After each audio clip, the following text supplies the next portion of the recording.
नमस्कार प्रिय विद्यार्थियों, आपका स्वागत है आपके अपने YouTube चैनल एड्यू मंत्र क्लास पर। मैं आपका प्रिय साथी क्लास स्वागत करता हूं।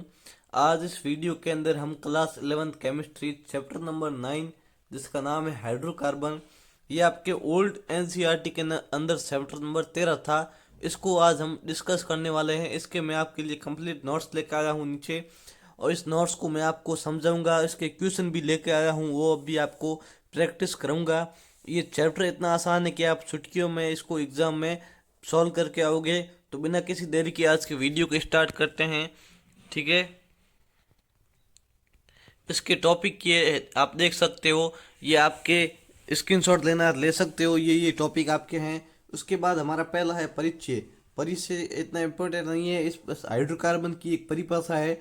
ये कोई भी नहीं पूछेगा, आपको ये बेसिक और जनरल नॉलेज के लिए याद रखनी है कि हाइड्रोकार्बन क्या है। केवल वे यौगिक जो सिर्फ हाइड्रोजन और कार्बन से मिलकर बने होते हैं। इसके नाम में इसकी परिभाषा है हाइड्रोकार्बन। हाइड्रोकार्बन मतलब हाइड्रो का अर्थ हो गया हाइड्रोजन, और कार्बन का अर्थ है कार्बन। मतलब केवल वे यौगिक जो सिर्फ हाइड्रोजन और कार्बन से मिलकर बने होते हैं, ठीक है। उसके बाद नीचे आप देख सकते हो, संरचना के आधार पर हाइड्रोकार्बन को दो श्रृंखला में बांटा गया है, और दो श्रृंखला के भी आगे आपके बहुत सारे भाग है, तो वो आप देख लीजिए। मैं आपको भी यहाँ पर समझा देता हूँ। यहाँ पर आप देख सकते हो कि हाइड्रोकार्बन, ठीक है, हाइड्रोकार्बन को बांटा गया संतृप्त और असंतृप्त के अंदर। और संतृप्त है वो है एल्किन के अंदर, और असंतृप्त है आपके पास दो प्रकार का, एल्कीन और एल्काइन, ठीक है। ये आप देख सकते हो। तो हम आज पहले पढ़ेंगे एल्केन। एल्केन क्या है, इसकी परिभाषा आप यहाँ पर देख सकते हो, ज़्यादा आपके इंपॉर्टेंट नहीं है। इसका दूसरा पॉइंट है, ये इंपॉर्टेंट है। इन हाइड्रोकार्बन में सभी कार्बन परमाणु एक दूसरे से एकल संयोजक बंधों द्वारा जुड़े होते हैं। ये कहना सा रहा है, जैसे आप देख सकते हो ये कोई श्रृंखला है।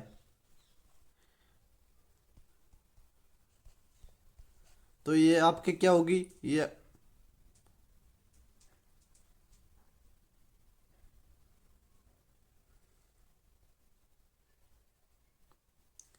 ये एल्केन श्रृंखला है, क्योंकि यहाँ पर सभी के मध्य एकल बंध है, ठीक है, कहीं भी डबल बंध नहीं है। वहीं आपके ये ऐसे होता।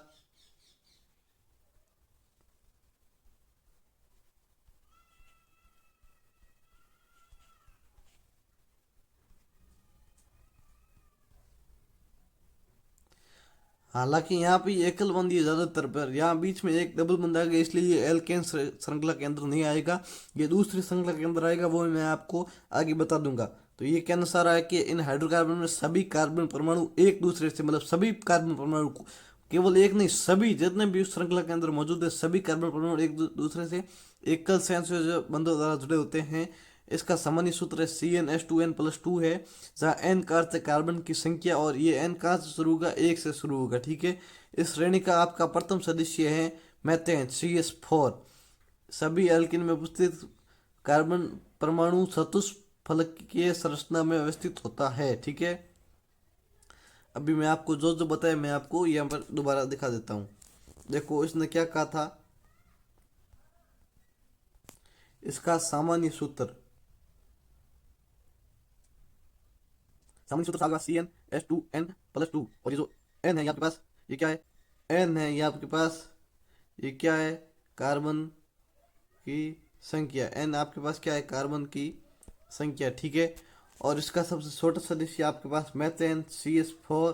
और इसका एक मेन चीज वो मैं अभी आपको बता देता हूँ कि इसका अनुलग्न, अनुलग्न क्या है आपको पता है तो अच्छी बात है, नहीं है तो मैं भी आपको बता देता हूँ। अनुलग्न का अर्थ है,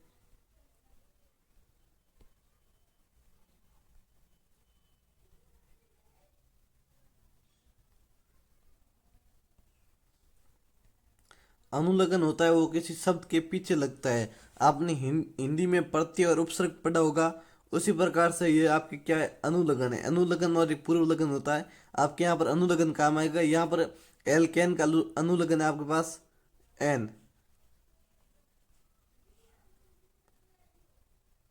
यहाँ पर आपके एल्केन का अनुलग्न है एन, ठीक है। तो यहाँ पर हम देख लिए, ये आप एक बार इस पर नज़र जरूर मारिए, ये आपके ज़रूर काम आएगा, क्योंकि ये बेसिक आपकी है गिनती। ये आप क्या है, जैसे इसमें कार्बन की संख्या एक होती है उसे कहते हैं मैथ, दो होती है उसे कहते हैं एथ, तीन होती है उसे कहते हैं प्रोप, चार होती है उसे कहते हैं ब्यूट, पांच होती है उसे कहते हैं पेंट, छह होती है उसे हेक्स, सात को हेप्ट, आठ को ऑक्ट, नौ को नॉन, 10 को डेक। ये आपके ज़्यादा है पर आपके अभी 11वीं में इतनी ही काम आएगी, इसलिए आप इतना देख लीजिए और आप इसका स्क्रीनशॉट लेना है ले सकते हो। ठीक है, ये मैं आपको क्लियर कर देता हूँ, आप स्क्रीनशॉट ले सकते हो। ठीक है, उसके बाद ये क्या क्या है मैं आपको अभी समझा देता हूँ। आपने उसका सामान्य सूत्र पढ़ा था, वो आपके था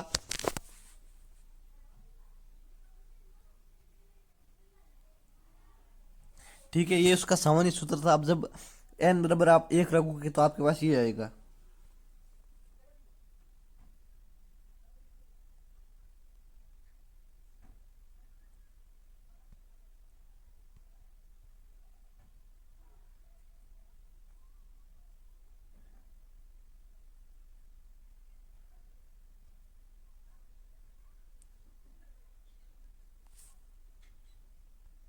यहाँ पर आप देख सकते हो प्रत्येक कार्बन एकल बंध द्वारा जुड़ा हुआ है और ये कार्बन की संख्या कितनी है, एक।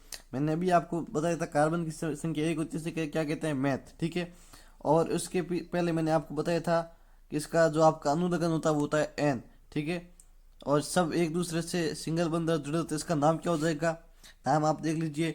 इसमें कार्बन की संख्या एक कैसे क्या कहते हैं, ठीक है ये, और इसका अनुलग्न क्या है, एन। तो ये जब जुड़ जाएगा तो क्या बन जाएगा,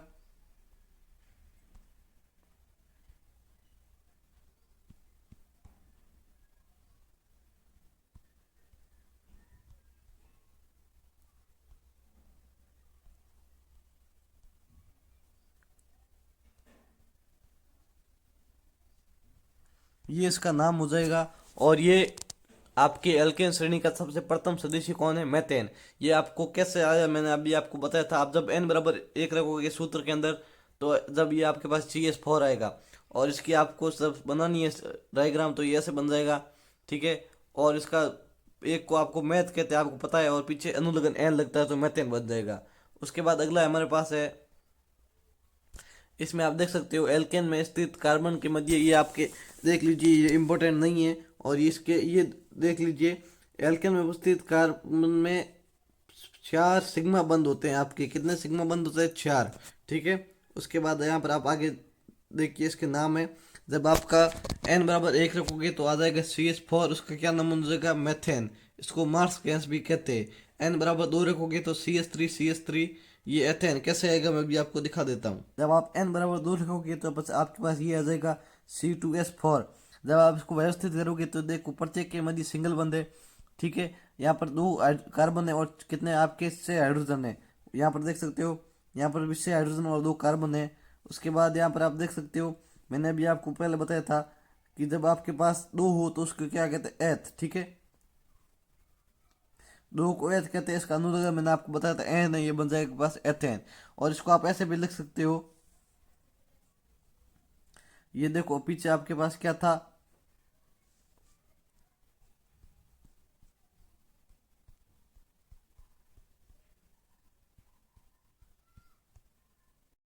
जो आपके पास पीछे था ये वो था आपके पास एथेन। अब आप इसको ऐसे भी लिख सकते हो। ठीक है, किस प्रकार से आप देख सकते हो, यहाँ पर आपके पास कार्बन कितने हैं, कार्बन आपके पास है 6, 1 2 3 4 5, 6 कार्बन है और 2 हाइड्रोजन है और सबके मध्य सिंगल बंद है। आप इसको दूसरी प्रकार ऐसे लिख सकते हो। ठीक है, कैसे मैं भी आपको दिखा देता हूँ।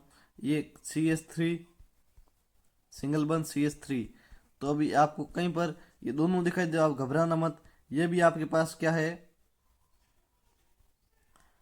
ये भी आपके पास एथेन है और ये भी आपके पास एथेन है। ठीक है, उसके बाद आप देख सकते हो एथेन। ये अगला है प्रोपेन, ब्यूटेन।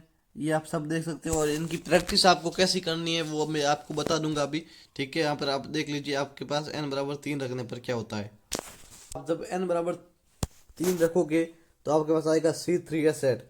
और 3 को क्या कहते हैं, आप सबसे पहले ये देख लीजिए, तब 3 हो उसको कहते हैं प्रोप। ठीक है, 3 को क्या कहते हैं, प्रोप।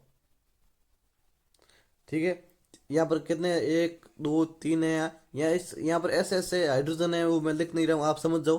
ठीक है। तो यहाँ पर हाइड्रोजन कितने आप गिन सकते हो, 8 हाइड्रोजन है और 3 कार्बन है। 3 कार्बन को आपको प्रूफ कहते हैं, इसका अनुलग्न एन है, यहाँ पर मैंने लिखा है, आप देख सकते हो। और तो ये क्या बन जाएगा आपके पास, प्रोपेन।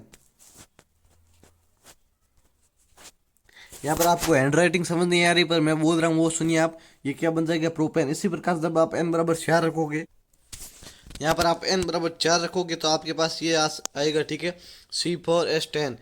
अब आपको मैं बार बार नहीं दिखा रहा हूँ, आप पीछे टेबल में देख सकते हो कि ब्यूटेन को क्या कहते हैं, 4 को ब्यूट ब्यूट कहते हैं, और एन जोड़ दोगे तो क्या बन जाएगा, ब्यूटेन। ठीक है, ये इसकी संरचना है। अब इसकी एक और संरचना बन सकती है, मतलब कैसे, आपको मैं अभी बता देता हूँ।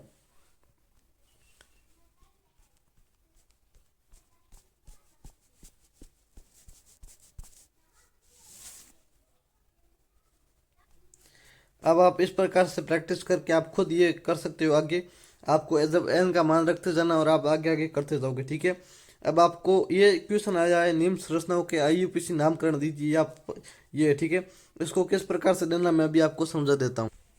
अभी इसका नाम आपको बताना है, तो आप इसका नाम नीचे देख सकते हो, आपको दिया गया है, क्या है, 4 एथिल 2 मेथिल हेक्सेन। ये कैसे आया मैं भी आपको करके दिखाता हूँ, ठीक है। यहाँ पर सबसे पहले आपको ये सेम क्वेश्चन मैंने यहाँ पर लिख लिया है। अब यहाँ पर आप कार्बन को गिनिए, कितने कार्बन, 1 2 3 4 5 6। अब आपको टेबल के अंदर आपने देखा था 6 को क्या कहते हैं, एक्स, ठीक है। तो एक्स तो आएगा, अब कन्फर्म है। सबके मध्य आपके देख लीजिए सिंगल बंदे,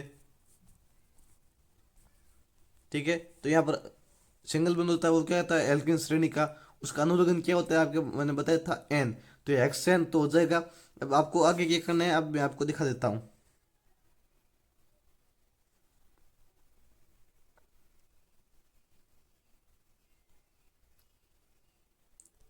अभी आपको कार्बन को नंबर देने हैं। नंबर आपको इस प्रकार से देने हैं, जो ये नीचे लट रहे हैं उनको मतलब कम से कम अंक मिले। जैसे अब मैं इधर से दे रहा हूँ 1 2, ये दूसरे पर आ रहा है। जब मैं इधर से अंक दे रहा हूँ, ये 1 2, ये तीसरे पर आ रहा है। तो आपको अंक इस प्रकार से देने हैं कि ये इनको कम से कम अंक मिले, ठीक है। अब आप अंक दीजिए, इसको आ जाएगा 1, ये 2 3 4 5 6, ठीक है, 6 टोटल। अब ये 4 पर आ रहा है और ये 2 पर आ रहा है, तो ये किस प्रकार से होगा, इसका नाम मैं अभी आपको दिखा देता हूँ। ये नंबरिंग आप किससे होगी, ठीक है। आपको इसको पहले लिखना है चार वाले को, क्योंकि ये देखो, ये CH2 CH3 इसको क्या कहते हैं, एथिल। इसका इंग्लिश में होगा ई से शुरू होगा, और ये है मेथिल, ये जो M से शुरू होगा। तो जब नामकरण करते हो आपको इंग्लिश वर्णमाला के अनुसार इसको पहले लिखना होता है और उसको बाद में लिखना होता है, ठीक है। तो अभी इसका नाम मैं अभी आपको यहाँ पर लिख के दिखा देता हूँ।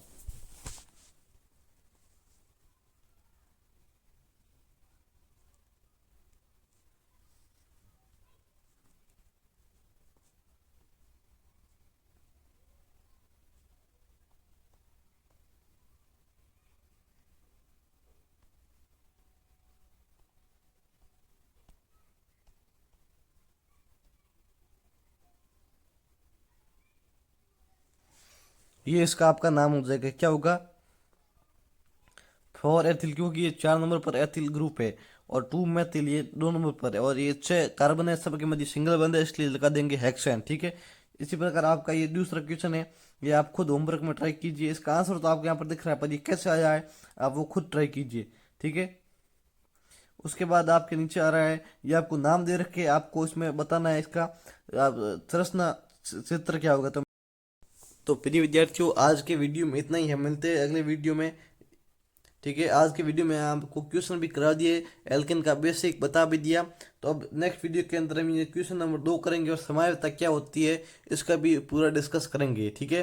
तो आप इस आज घर जाके ये प्रैक्टिस कीजिए, रफ कॉपी में n बराबर 6 रखने पर क्या आता है, 5 रखने पर सामान्य सूत्र के अंदर, और उस टेबल को याद कीजिए, आपको आसानी से याद हो जाएगा, ठीक है। जय हिंद।